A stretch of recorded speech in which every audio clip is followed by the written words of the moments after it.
मैं सुंदर हूं, वो अनुभव को हमको विरोध नहीं करना है, हमको वो अनुभव की सत्ता को खत्म करना है। श्लोका नंबर 349। अयोग्नियोगा दिवसत्समन्वया नामात्रिरूपेण विजृम्भजे विजृम्भते धीः तत्कार्यमेतद् द्वितीयं यतो मृषा दृष्टं भ्रमस्वप्न मनोरथेषु। अन्वय। अग्नियोगात अयम इव धीः सत्समन्वयात् मातृ आदि रूपेण विजृम्भते तत्कार्यम् एतद्द्वितीयं ब्रह्मस्वप्न मनोरथेषु यतः मृषदृष्टम। अर्थ जैसे अग्नि के अर्थ जैसे अग्नि के संपर्क से लोहखंड गर्म तथा लाल प्रतीत होता है, वैसे ही सत्वस्तु के योग से बुद्धि भी प्रमता, ज्ञाता आदि के रूप में प्रकाशित होती है। उसके कार्य रूप ज्ञाता तथा ज्ञान दोनों ही भ्रम, स्वप्न तथा मनोरथ के रूप में मिथ्या ही देखने में आते हैं।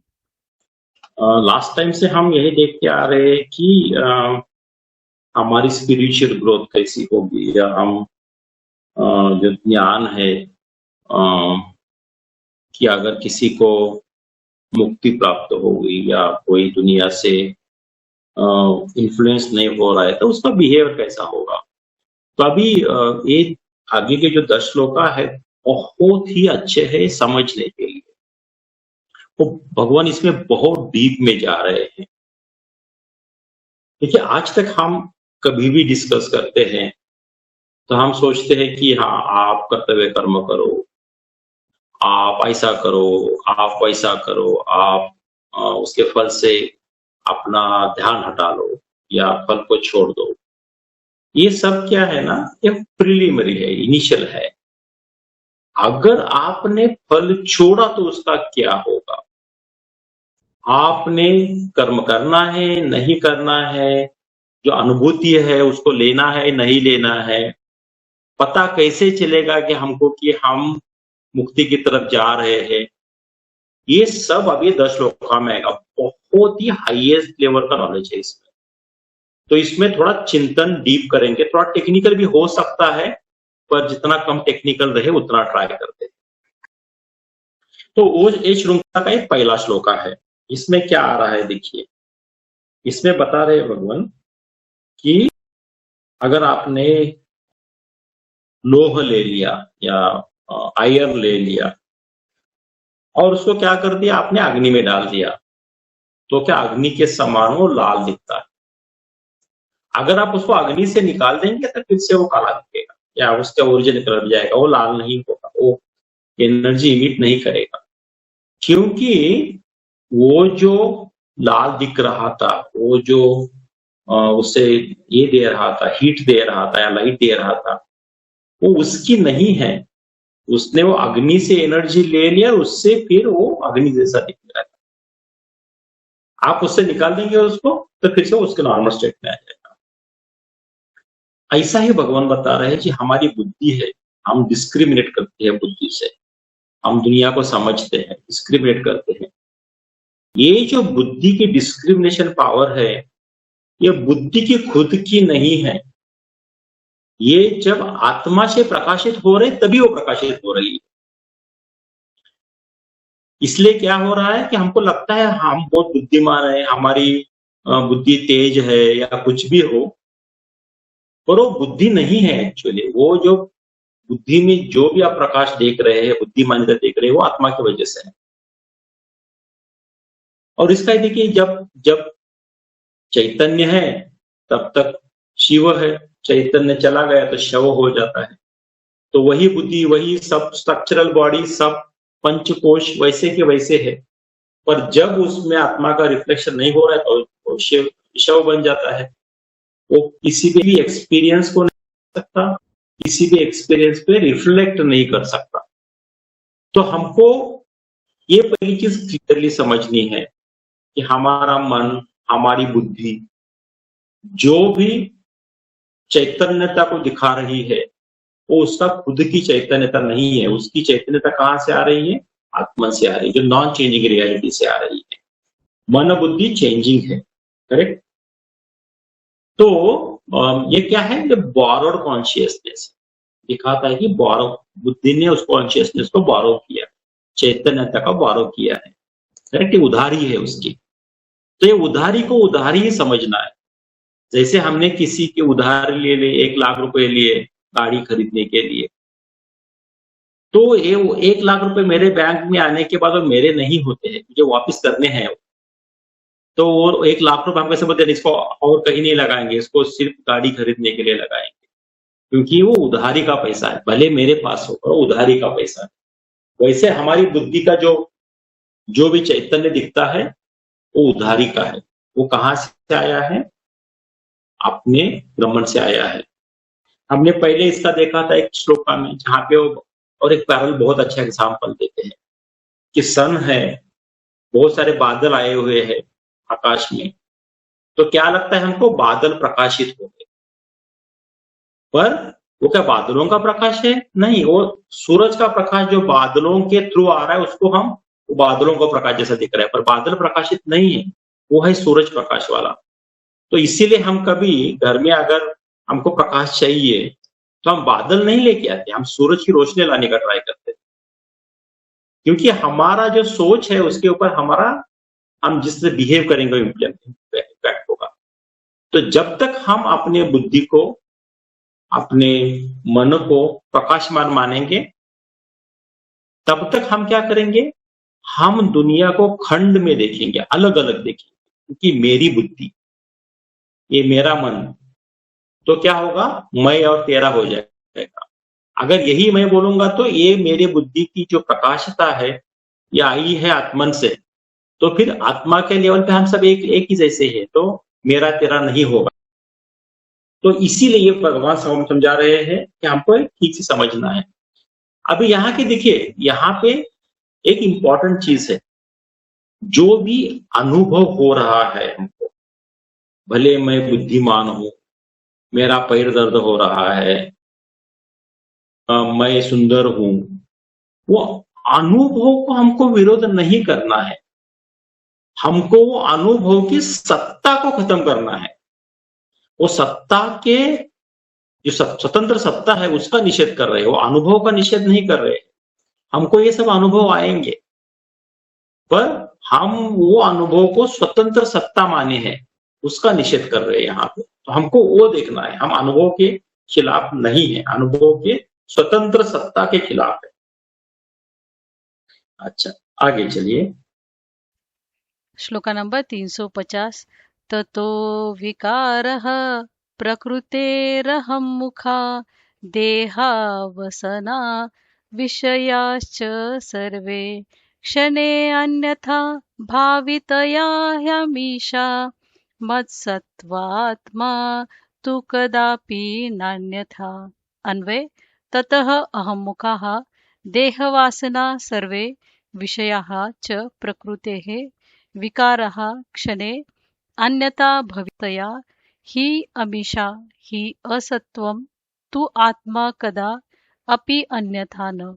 अर्थ, अतः अहंकार से लेकर देह पर्यंत बुद्धि द्वारा अनुभव में आने वाले सारे विषय प्रकृति के विकार है।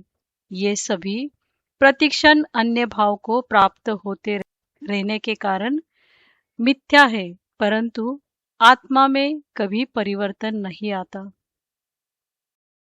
इस श्लोक का उसका कंटिन्यूएशन है, इसको थोड़ा ठीक से समझ लीजिए, थोड़ा सा डीप जाएंगे। देखिए, हम सब किस लिए कर रहे हैं? ताकि हमारा मन शांत रहे और हमारा मन आनंदित रहे, इसीलिए तो हम शास्त्र सीखना शुरू करते हैं। पर मन शांत है या मन उलझा हुआ है,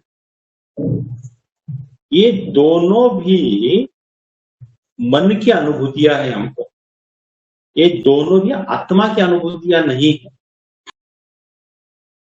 ये हमको समझना है। हमारे मन में जो भी पॉजिटिव आ रहा है और जो भी निगेटिव आ रहा है, वो दोनों भी मन बुद्धि की अनुभूतियां हैं। वो आत्मा की अनुभूतियां नहीं है, क्योंकि आत्मा में बदल नहीं आता। अगर आत्मा क्या करेगा, जो मन में परिवर्तन आ रहा है उसका सिर्फ साक्षी होगा। हाँ, आज आनंद लग रहा है क्या, ठीक है, कोई बात नहीं। आज थोड़ा मन दुखी लग रहा है क्या, ठीक है, कोई बात नहीं। देखिए, मन के अनुभूति की सत्यता जब हम मानेंगे, उसको हम सच मानेंगे, तभी से प्रॉब्लम शुरू होता है। देखिए, गुस्सा आना कोई बुरी बात नहीं है, क्योंकि या सुख लगना कोई बुरी बात नहीं, दुख आना लगना कोई बुरी बात नहीं। पर वो सुख दुख गुस्सा को लेके सुखी दुखी गुस्से वाला बन जाना प्रॉब्लम है। हम क्या करते हैं, उसको अपनी अनुभूति मानते हैं और फिर उसको अपनी अनुभूति मान के फिर सुखी दुखी हो जाते हैं। अगर पैर में दर्द हो रहा है तो दर्द आपको महसूस होगा, पर आप उसको कैसे देते हैं, अरे मेरे पैर में दर्द हो रहा है, क्या दुनिया गिर गई, भगवान ने मेरे पीछे क्यों लगा दे, ये सब कुछ जब आप ऐसा सोच रहे हैं तो आप वो पैर के दर्द से दुखी हो गए। पैर में दर्द हो रहा है, क्या करे, वो एज के साथ होगा ही, उसको क्या कर सकते हैं, चलो डॉक्टर के पास जाते हैं, कुछ मेडिसिन ले लेते हैं, नॉर्मल स्टेट है, दर्द नहीं होगा, ठीक है, कम आ गए तो अच्छा है, नहीं आ गए तो फिर और दूसरा डॉक्टर देखते हैं। तो दर्द की वजह से हम दुखी नहीं पड़े। तो ये हमको समझना है कि जो हमें अनुभूति आ रही है वो अनुभूति परिवर्तनशील है। तो अनुभूति को मैं नहीं मानना, उसके साथ तादात्म्य करके, उसके साथ आइडेंटिफाई करके वैसा नहीं बनना है। यही इंपॉर्टेंट है।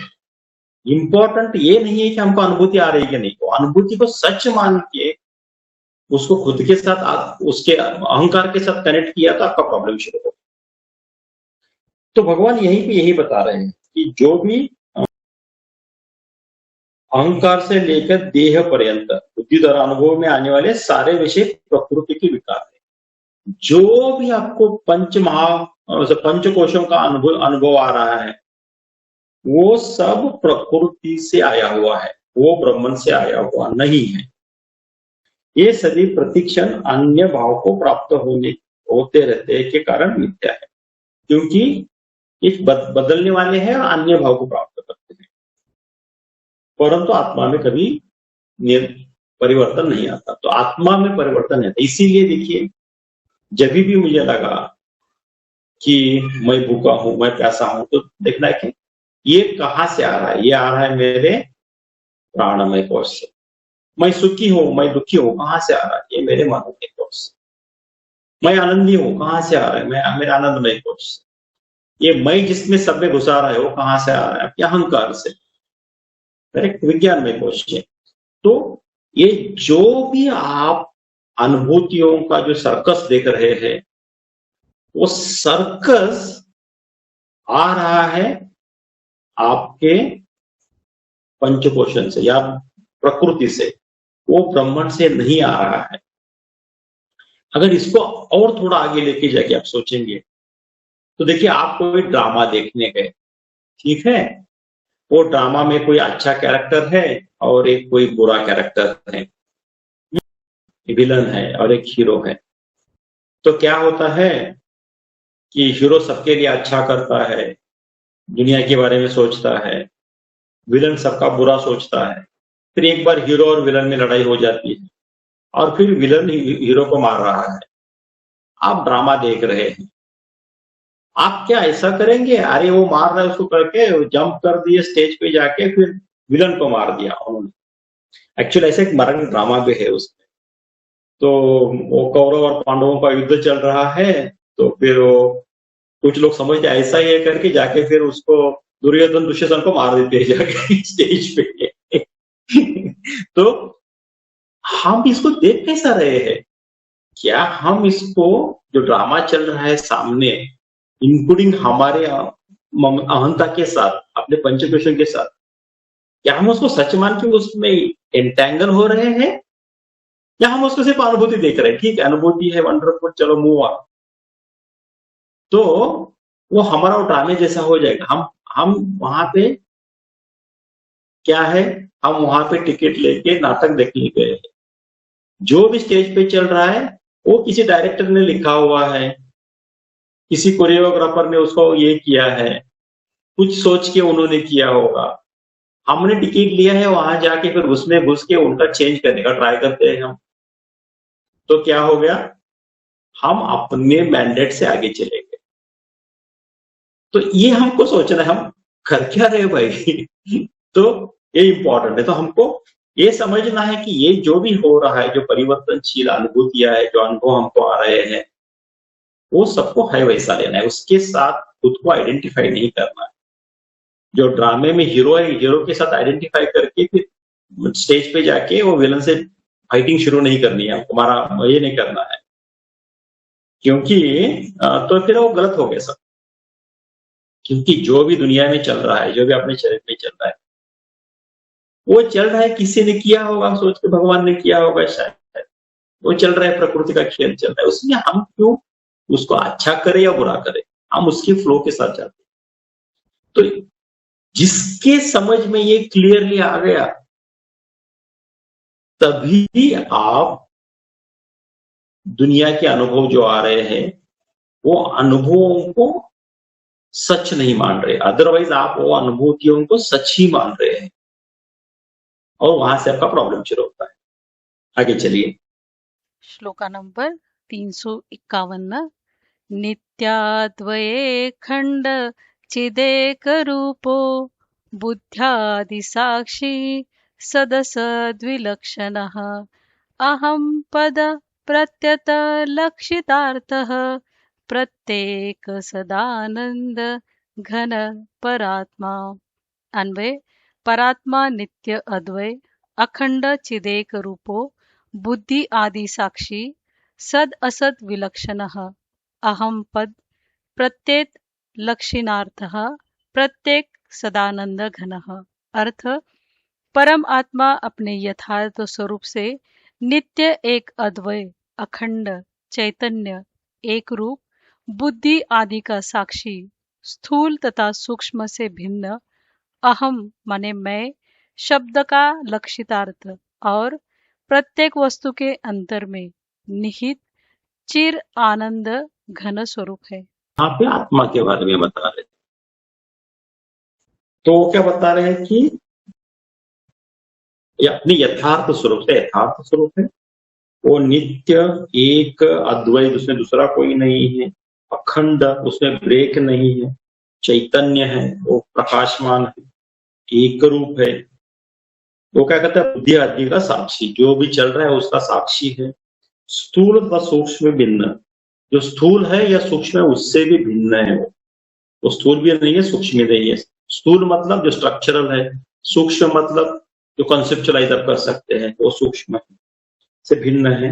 अहम शब्द का लतीतार्थ और प्रत्येक वस्तु के अंतर में निहित चीर आनंद घन स्वरूप। तो ये आत्मा के बारे में बता रहे हैं, इसको आसान से समझ लेते हैं।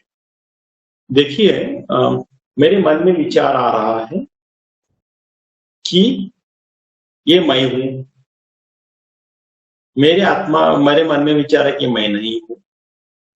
ये दोनों भी विचार प्रकट कहां से हो रहे हैं, आत्मा की सत्ता से। होना या नहीं होना, ये दोनों भी आत्मा की सत्ता से प्रकट हो रहे हैं। क्योंकि अगर आत्मा नहीं होता तो मैं हूं या मैं नहीं हूं, दोनों भी विचार नहीं हो सकते।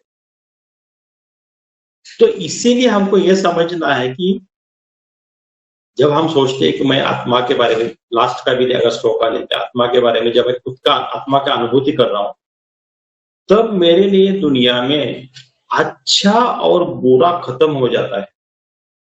ये बहुत इंपॉर्टेंट है समझना। हमारे लिए दुनिया अच्छों से और बुरों से भरी हुई है।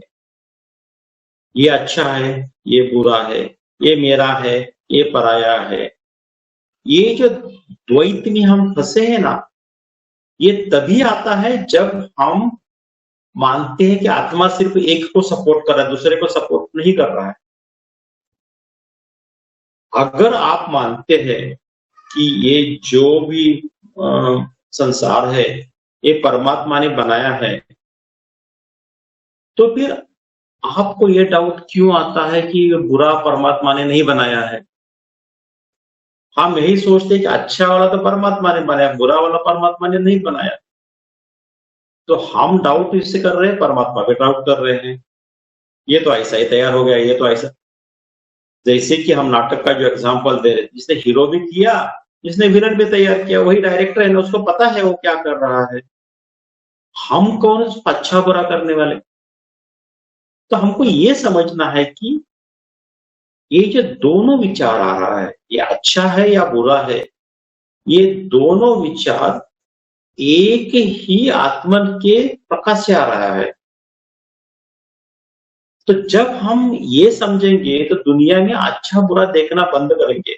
हम बहुत बार यही डिस्कशन करते हैं कि अगर आपके सामने कोई बहुत बड़ा तमोगुनी आ गया, तो आपको उसका उसका उसके बारे में बुरा नहीं सोचना है। आपको ये नहीं सोचना है कि कितना बुरा आदमी है। आप ये सोचो, भगवान जब तमोगुण में बनाते हैं तो कितनी हाईएस्ट क्वालिटी बनाते हैं। आपके सामने अगर कोई रजोगुनी आ रहा है तो ये मत सोचना कि कितना स्वार्थी है। आप ये सोचिए, भगवान स्वार्थी भी बनाते तो कितना बड़ा स्वार्थी बनाते हैं। जब आपके मन में ये विचार आने लगेंगे, तभी आप ये द्वंद्वों से ऊपर उठ गए हैं। तभी आपने माना है कि कोई सत्ता है जो दोनों द्वंद्वों को तैयार कर रही है। जब तक आप वो सत्ता को नहीं मानेंगे और द्वंद्वों को एक मेरा और एक मेरा नहीं बोलेंगे, तब तक आपने उस सत्ता को माना ही नहीं है। तो ये हमको ठीक से समझना है। हम किसी के बारे में अच्छा बुरा ये सब बोल रहे हैं ना, तब हमको ये देखना है कि फिर बुरा किसने बनाया? बुरा आके कोई राक्षस ने तो नहीं बनाया ना, वही भगवान ने बनाया है। तो ये हमको ठीक से समझना है। तो हमारे मन में जो विचार आ रहे उसका जब चिंतन हम कर रहे हैं, उसका जब विश्लेषण हम कर रहे हैं, हम क्या सोच रहे हैं, ये बहुत इंपॉर्टेंट है। सोचना ये होना चाहिए कि जो भी पॉजिटिव निगेटिव जो द्वैत वाली अनुभूति आ रहे हैं, वो सब अनुभूति एक ही नॉन चेंजिंग रियलिटी की वजह से आ रही है। तो हमको अनुभूतियों को सत्य मानना छोड़ना है सिर्फ। अच्छा, आगे चलिए। श्लोका नंबर 352। इत्थं विपुच्यत सदसद्विभज्य निश्चित्य तत्व निजबोध दृष्ट्या ज्ञात्वा स्वात्मनम् अखण्डबोधं तेभ्यो विमुक्तः स्वयमेव शाम्यति। अन्वय: विपश्चित इत्यं सद असद विभज्य निजबोध्य दृष्ट्या तत्वं निश्चित्य स्वम् आत्मनम् अखण्डबोधं ज्ञात्वा तेभ्यः विमुक्तः स्वयं एव शाम्यति। अर्थ: विवेकी व्यक्ति इस प्रकार सत माने चैतन्य आत्मा और असत माने जड़ अनात्मा का विभाजन करके अपनी ज्ञान दृष्टि द्वारा यथार्थ तत्व का निश्चय करने के बाद अपनी आत्मा को अखंड ज्ञान स्वरूप जानकर उन आवरण, विक्षेप तथा दुखों से मुक्त होकर सहज शांति को प्राप्त हो जाता है। तो यहाँ पे देखिए इंटरेस्टिंग बात आ रही है। वो बोल रहे कि शांति को कैसे प्राप्त हो जाएंगे आप? आपने पहले जान लिया कि नॉन चेंजिंग रियलिटी क्या है, चेंजिंग क्या है। ठीक है, फिर उसके बाद आपने क्या कर दिया? आपने आत्मा जो है उसको पकड़ लिया, जो चेंजिंग है उसको छोड़ दिया, तो आपको शांति मिल जाएगी। तो यहाँ पे एक इंटरेस्टिंग चीज हमको समझनी है। जो आपको शांति मिलेगी ना मुक्ति के बाद या मुक्ति के आजू बाजू में जाएंगे, तो वो शांति कोई बाहर वाली चीज नहीं है जो उपलब्ध नहीं आती। वो शांति क्या है? वो आपके अंदर पैदा हो गई है, क्योंकि आपका मिथ्या ज्ञान चला गया। अनुभव जी से एक बहुत अच्छा इंटरेस्टिंग अच्छा एग्जाम्पल देते हैं। वो बोलते हैं कि सपोज कोई सन्यासी, किसने सन्यास ले लिया, जाके हिमालय में चले गए और फिर वहां पे शांति में तप किया।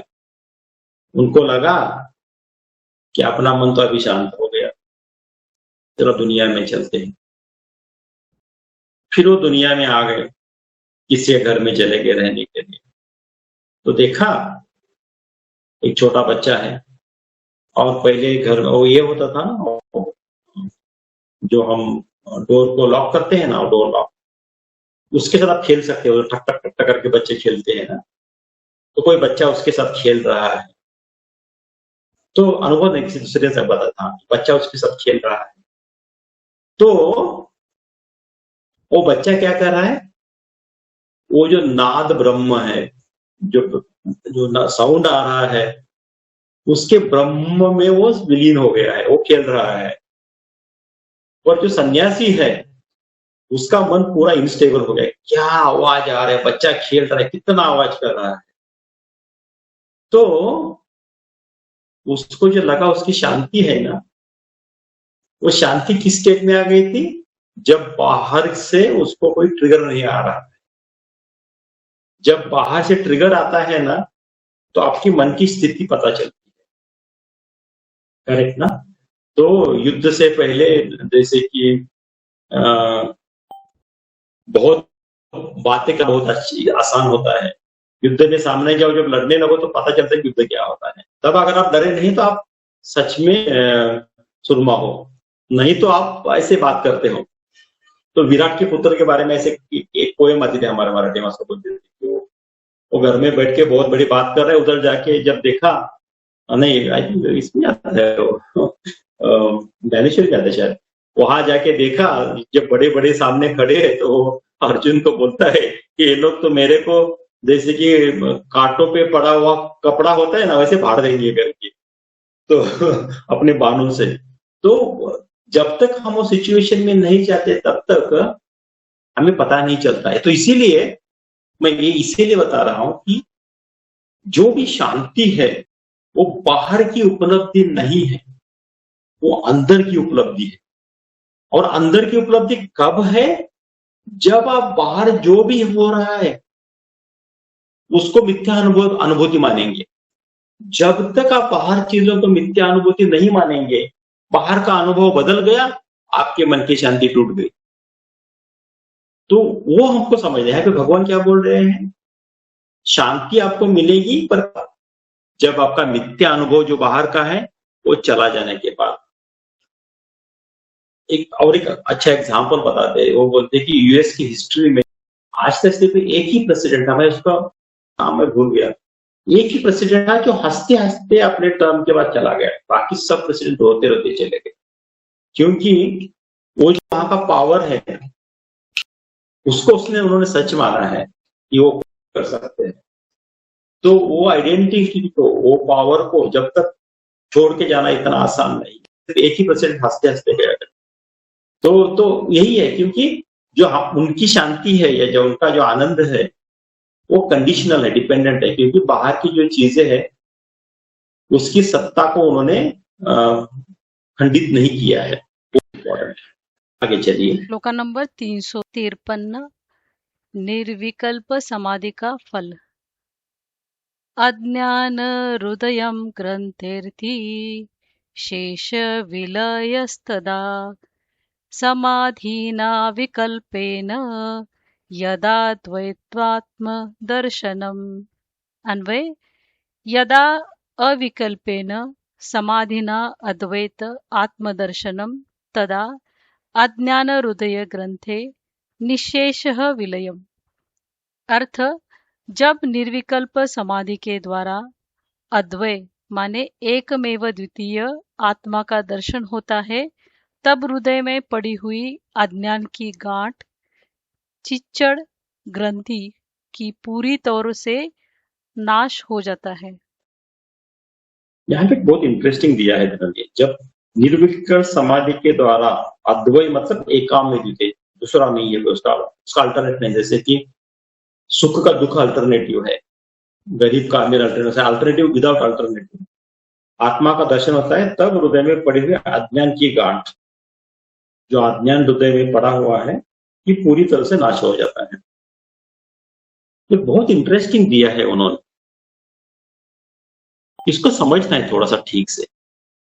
अम, हम टिपिकली क्या करते हैं ना, हम समाधि को किसी अनुभूति से कनेक्ट करते हैं। जैसे आप देखेंगे बहुत सारे लोग बोलेंगे कि मैं मेडिटेशन कर रहा था और कर रही थी और मुझे वो 1 घंटे के लिए बहुत आनंद आया, मुझे समाधि लग गई। पर उसके बाद 23 आवर्स क्या किया, मैंने झगड़ा किया। तो क्या था, वो जो समाधि थी ना, जो अनुभव था ना समाधि का, वो शॉर्ट ड्यूरेशन के लिए था। टिपिकली जब भी हम समाधि की बात कर रहे हैं तो समाधि की बात उसी समय कर रहे हैं जहां पे वो आपको परमानेंट स्टेट अनुभूति है। मतलब जब आप जागृत में है तो जागृत में आप जो सुषुप्ति का आनंद है वो आप जागृति में लेके आ गए, तो आप दुनिया से इंपैक्ट नहीं होते। सुषुप्ति में अगर देखेंगे आप, अगर आप खर्राटे लेते हुए सो रहे हैं तो आपके बाजू में अगर टाइगर भी आ जाए तो आपको कुछ फर्क नहीं पड़ता।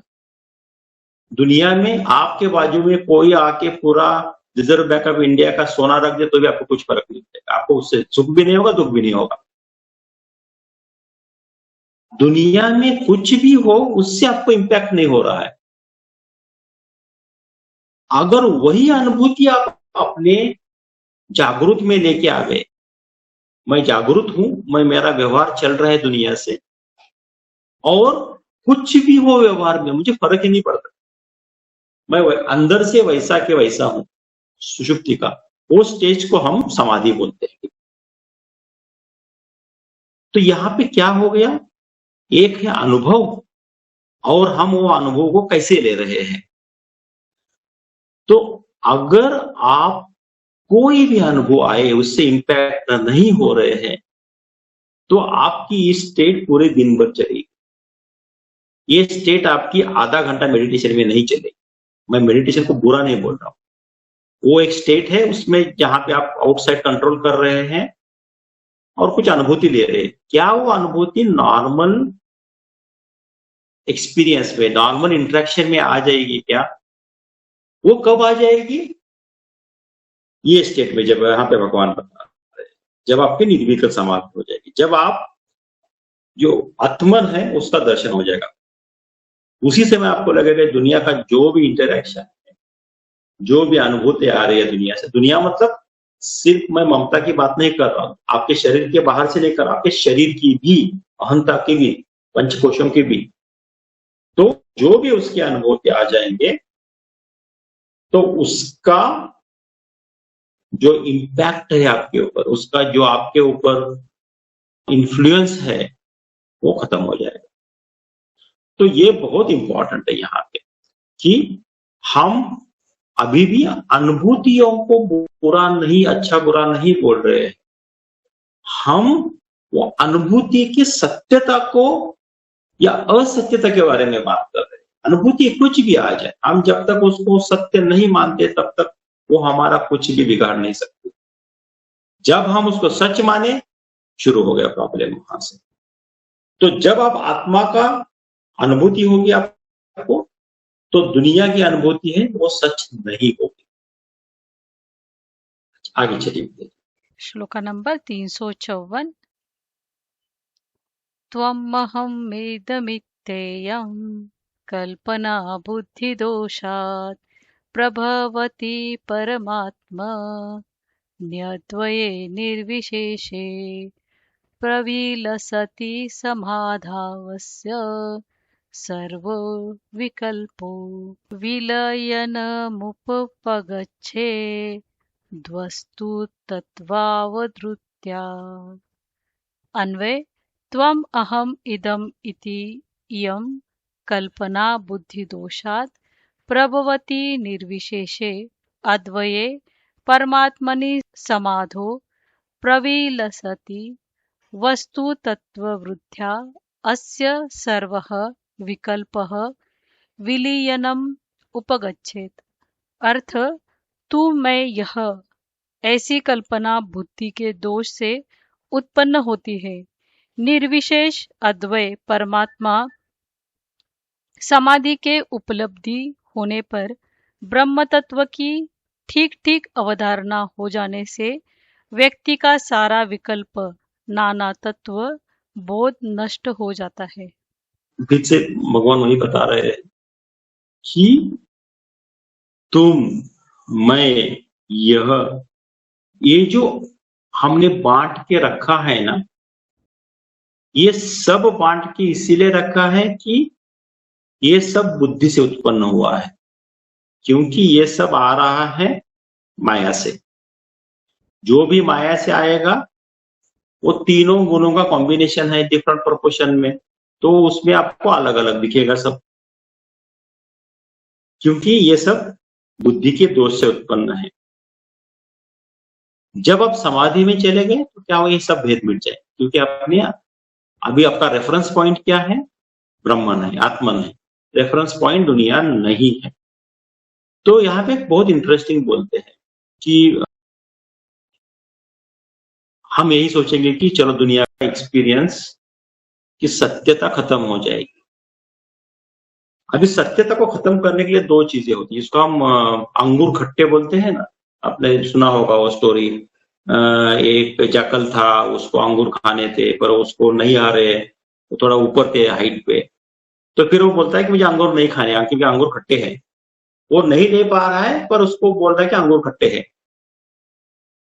उसने अंगूर खाने की सत्यता को वहां पे कम कैसे किया, उसका दमन करके या उसको निगेट करके, करेक्ट, या उसके मतलब उसका डिफेंस बना के बोलते साइकोलॉजी में, उसके खिलाफ डिफेंस करते बोले मुझे नहीं चाहिए, ये मुझे नहीं चाहिए। तो हम, ये एक रास्ता है। दूसरा रास्ता एक है कि अगर आपकी सत्यता खत्म हो गई उसकी, तो आपको दुनिया की अनुभूतियों का इम्पैक्ट खत्म हो जाएगा। जैसे कि एक एग्जांपल लीजिए, आप बहुत पैसे हैं, आप किसी रेगिस्तान में चल रहे हैं, ट्रेकिंग कर रहे हैं, बहुत पैसे, खुद का पानी खत्म हो गया खुद के पास था, आपको प्यास तो बहुत लगी है, आपने मिराज देखा या मृगजल देखा। अगर आप जानते हैं मृगजल है तो आप उसके पीछे नहीं दौड़ेंगे। आपको पता है 400 किलोमीटर दूर होगा, मैं चल के वहां कभी भी नहीं पहुंच पाऊंगा। आप कोई दूसरा रास्ता ढूंढेंगे पर वो मृगजल के पीछे, मिराज के पीछे नहीं जाएंगे। क्यों? क्योंकि आपको एक ज्ञान हो गया कि ये मिराज है, इसीलिए उसकी सत्यता खत्म हो गया। अगर आपको पता नहीं होता ये मिराज है तो आप उसके पीछे दौड़ते। तो देखिए, चीज की वैल्यू अगर आपको कम करनी है, दुनिया की अनुभूतियों का इम्पैक्ट कम करना है, तो हमको उसके सत्यता के बारे में सोचना पड़ेगा। जैसे दूसरा भी दीजिए, हमारे पहले कितनी पीढ़ी आके चली गई, हमको पता है हमारे पिताजी कौन है, हमको पता है हमारे दादाजी कौन है, कुछ लोगों को हमारे परदादा पता होते हैं, कुछ लोगों को, बहुत कम लोगों को परदादा के पिताजी पता होते। उससे पहले कोई था भी, ये कभी विचार मन में भी नहीं आता है। अगर 6 मिलियन ईयर्स हम लेंगे तो उसमें हमारे पूर्वज कहां से कहां आ गए, उनका क्या हो गया, कुछ पता नहीं हमको। फिर हम ये क्यों सोचने लगते हैं कि मेरा ऐसा नहीं होगा। हम ये सोचते हैं कि मेरा नाम तो चलता रहेगा जिंदगी इसमें, जब तक अर्थ है तब तक। ऐसा तो नहीं हुआ ना। तो ये जब तक हम अनुभूतियों के सत्यता पे सोचेंगे नहीं, तब तक अनुभव अनुभव जो है दुनिया के, वो हमको सच ही लगेंगे, फिर हम उसमें फंस जाएंगे। जब आपको आत्मा या नॉन चेंजिंग रियलिटी का अनुभव आ जाएगा, तो फिर जो माया के अनुभव है, ये जगत के अनुभव है, उसकी सत्यता अपने आप खत्म हो जाएगी। तो ये होना है कब? जब हमको आत्मस्वरूप का अनुभव होगा, आत्मस्वरूप का हमको ज्ञान होगा, तब तक ये नहीं होना है। अच्छा, आगे चलिए। श्लोका नंबर 355। शांतो दात परम उपरत शांति युक्ता समाधिम कुर्वन् नित्य कलयति यति स्वस्य सर्वात्म भावम तेना विद्यातिमिरजानितान् साधु दग्ध्वा विकल्पान् ब्रह्माकृत्या निवासति सुखम निष्क्रियो निर्विकल्पः।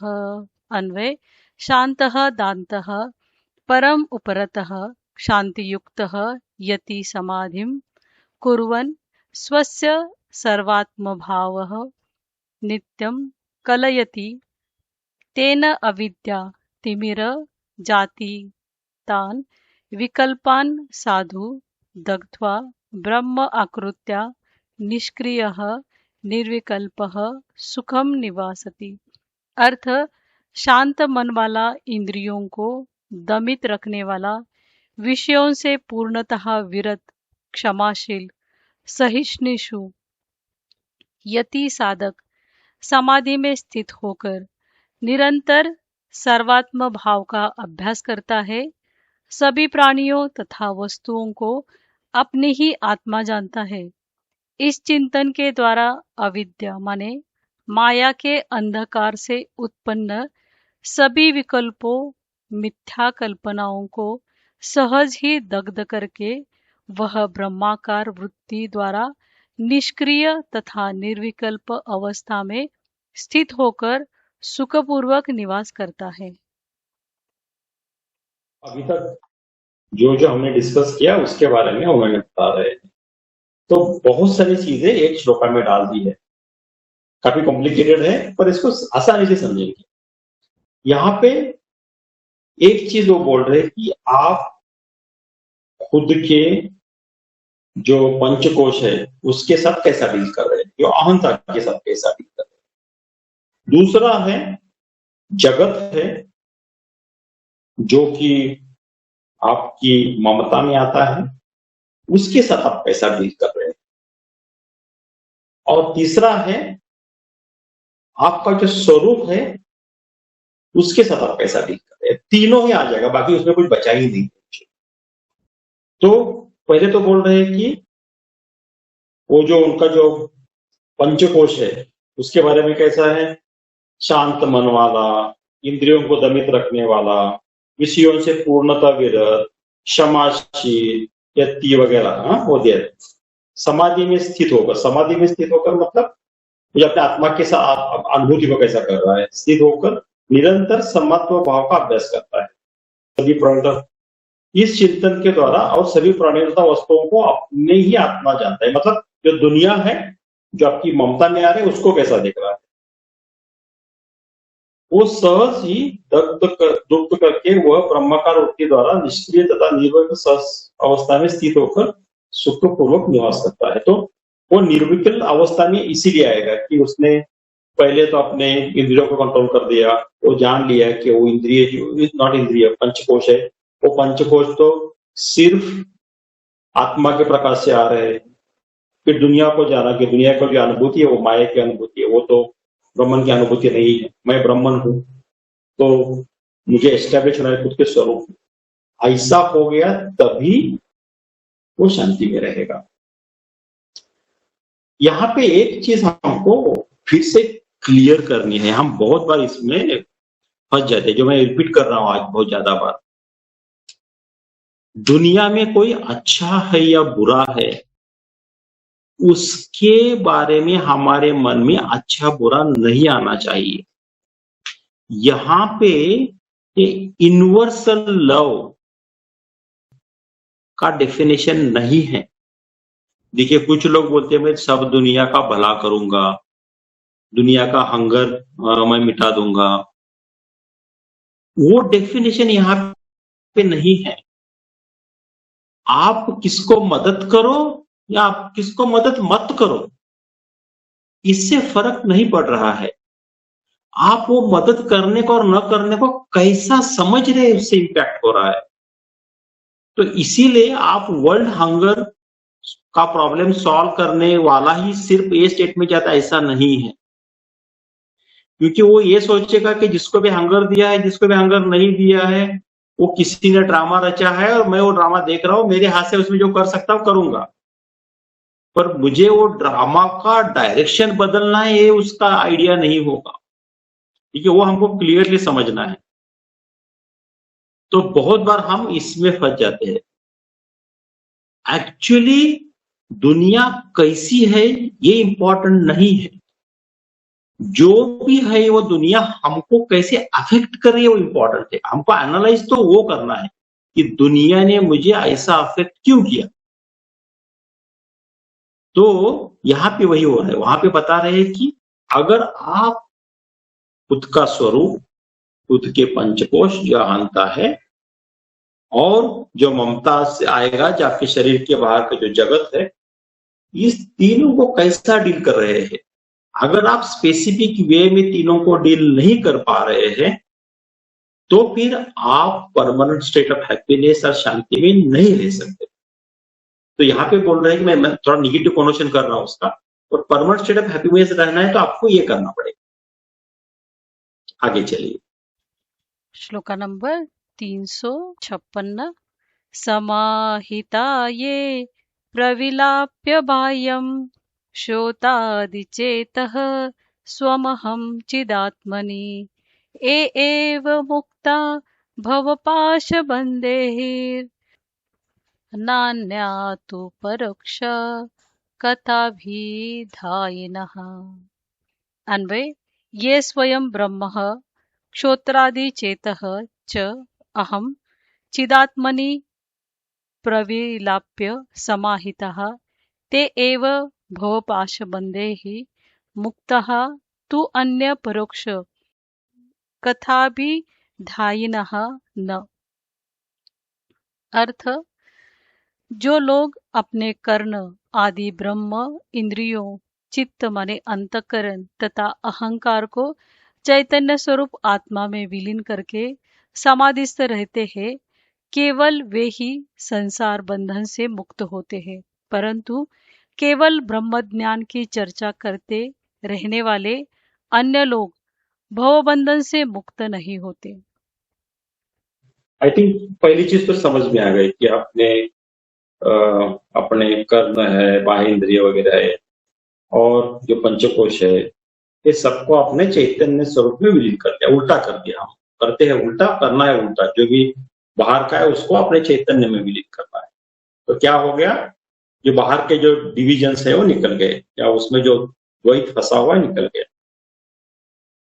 तो वही संसार मुक्त होता है, केवल ब्रह्म ज्ञान की चर्चा नहीं करने वाला। तो यहाँ पे एक इंटरेस्टिंग देते हैं, देखिए। कुछ स्वामी जी इन्होंने कहा था कि ये अपने शास्त्रों में भी आता है कि श्रवण से क्या होता है, श्रवण से आपको ज्ञान आ गया जो परोक्ष है। पर उसमें क्या होता है, डाउट्स होते हैं। जैसे कि आपने गीता जी पढ़ी पहले, थोड़ा सा एक समझ में आ गया, फिर हमने जाके किसी को बता दिया, फिर उसने सवाल किए तो अपना गड़बड़ जाता है, क्योंकि उसके जो डाउट्स थे वो हमको क्लियर नहीं हुए थे। कोई अगर आप किसी को जाके बोलेंगे कि आपको कर्म कैसा करना है, कर्म आपको फल की इच्छा के हुए करना है, तो फिर वो पूछेगा हाँ बहुत अच्छा है, तो आज से तो ऑफिस में काम कर, सैलरी की इच्छा मत कर, बिना सैलरी के तो काम करेगा। तो ऐसा तो नहीं होता ना। मतलब हमको जो गीता जी में दिया है वो समझा नहीं है, क्योंकि उसमें डाउट थे। तो फिर वो डाउट कैसे जाएंगे, फिर हमको उसके लिए चिंतन करना है, मनन करना है। फिर मनन से क्या, फिर संशय वृत्ति है हमारे मन में, जो डाउट्स है वो सब निकल जाते हैं। तो हमको पता है कि ड्यूटी ड्रिवन क्या होता है, या जो डिजायर ड्रिवन क्या होता है। तो हम बोलते हैं कि सिर्फ डिजायर ड्रिवन मत करो, ड्यूटी ड्रिवन करो। तो इसका मतलब ये नहीं, और जो आपको जो सैलरी आता है वो सैलरी फल नहीं है, वो सैलरी की वजह से आपको सुख दुख होता है, वो फल है। तो वो जब आपको क्लियर होगा, बोले सैलरी आए ना आए इससे कुछ फर्क नहीं है, तो सैलरी आने से ना आने से मुझे सुख दुख हो रहा है तो वो मेरा फल है। करेक्ट ना। तो फिर फल समझ में आ जाएगा आपको क्या है। तो फिर ये कब होगा, जब आप मनन करेंगे, और जब आप निधिध्यासन करेंगे, मैं ब्राह्मण हूं, मैं ब्राह्मण हूं, तो आपकी जो विपरीत भावना है कि मैं ब्राह्मण नहीं हूं या मैं पंचकोश हूं, वो विपरीत भावना चली जाएगी। या आपकी जो विपरीत भावना होगी कि जो अपने अपने खुद के जो रोल्स है उसको माना है, मैं पिता हूँ, मैं माता हूँ, मैं हस्बैंड हूँ, मैं वाइफ हूँ, मैं इंजीनियर हूँ, मैं एम्प्लॉय हूँ। ये सब विपरीत भावना है। ये विपरीत भावना का क्षय हो जाएगा, क्योंकि मैं ब्राह्मण हूँ, मैं कर रहा हूँ। तो फिर वो हो जाने के बाद फिर आपको शांति हो जाएगी, क्योंकि ये 3 स्टेजेस है इसमें। श्रवण, मनन, निधिध्यासन को बहुत इंपॉर्टेंस दिया जाता है। पहले सुना, फिर उसमें से डाउट्स निकाले जो मन में है वो, और फिर विपरीत भावना को नष्ट किया। तो ऐसा हो जाने के बाद आपका एक क्लियर हो जाएगा।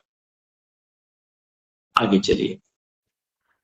श्लोका नंबर 357। उपाधिभेदात् स्वयमेव भिद्यते चोपाद्यपोहे स्वयमेव केवलः तस्मादुपाधेर्विलयाय विद्वान् वत्से सदा कल्प समाधिनिष्ठया। अन्वय: उपाधि भेदात् स्वयं एवं भिद्यते च उपाधि उपेः स्वयं एव केवलः तस्मात् विज्ञान उपाधे विलयाय अकल्प समाधि निष्ठया सदा वसेत। अर्थ: देह, मन, बुद्धि आदि उपाधियों के भेद से व्यक्ति का आत्मस्वरूप स्वयं भी अनेक रूपों में विभक्त हो गया है, परंतु उपाधियों का नाश होने पर वह केवल अखंड आत्म स्वरूप रह जाता है। अतः विद्वान साधक को चाहिए कि वह उपाधियों के लय माने नाश हेतु निरंतर निष्ठापूर्वक निर्विकल्प समाधि में अवस्थान करे। यहाँ पे और इम्पोर्टेंट ये बोल रहे हैं भगवान कि जो उपाधियां हैं ना, उसने हमको स्प्लिट करके रख दिया। बहुत बार वो इतना कॉन्फ्लिक्शन होता है कि हमको ही समझ में नहीं आता है। इसका एक सिंपल एग्जांपल लीजिए।